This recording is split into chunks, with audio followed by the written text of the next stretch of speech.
শবে বরাত, যাকে মধ্য শাবানের রাত বা মুক্তির রজনী বলা হয়, ইসলামে এটি এক অত্যন্ত ফজিলতপূর্ণ ও তাৎপর্যময় রাত। এ রাতে আল্লাহ তাআলার রহমত, মাগফিরাত ও বিশেষ অনুগ্রহ নাজিল হয়। রাসূল সাল্লাল্লাহু আলাইহি ওয়াসাল্লাম নিজে এই রাতে দীর্ঘ ইবাদতে মশগুল থাকতেন, যা এ রাতের গুরুত্ব স্পষ্টভাবে প্রমাণ করে।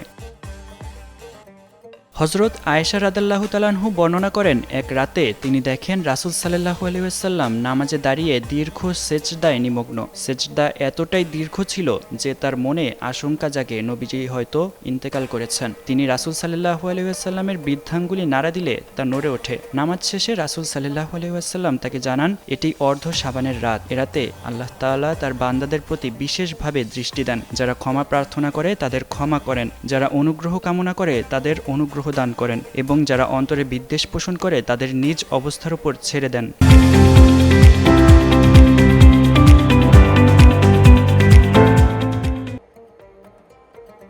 হযরত মুয়াজ বিন জাবাল রাদিয়াল্লাহু তাআলা আনহু থেকে বর্ণিত হাদিসে রাসূল সাল্লাল্লাহু আলাইহি ওয়াসাল্লাম ইরশাদ করেন, অর্ধ শাবানের রাতে আল্লাহ তাআলা তার সমস্ত সৃষ্টি জগতের প্রতি মনোযোগ দেন এবং মুশরিক ও বিদ্বেষ ভাবাপন্ন ব্যক্তি ছাড়া সবাইকে ক্ষমা করে দেন। এই হাদিস থেকে বোঝা যায় এ রাত ক্ষমা লাভের এক অপূর্ব সুযোগ। তবে শিরক ও হিংসা বিদ্বেষ ক্ষমার পথে বড় বাধা। সাহাবায়ে কেরাম ও তাবিঈনদের বক্তব্যেও এ রাতের মর্যাদা প্রতিফলিত হয়েছে। হযরত ইবনে ওমর রাদিয়াল্লাহু তাআলা আনহু বলেন, কিছু রাত রয়েছে যেগুলোতে করা দোয়া প্রত্যাখ্যাত হয় না। এর মধ্যে শাবানের 14 তারিখের রাত উল্লেখযোগ্য।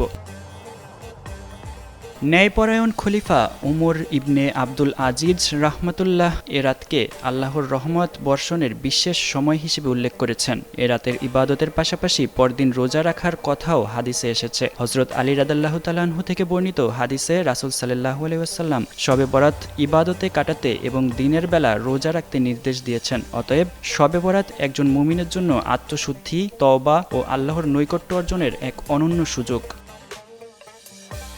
সাব্বির হোসেন সাকিব, যুগান্তর নিউজ।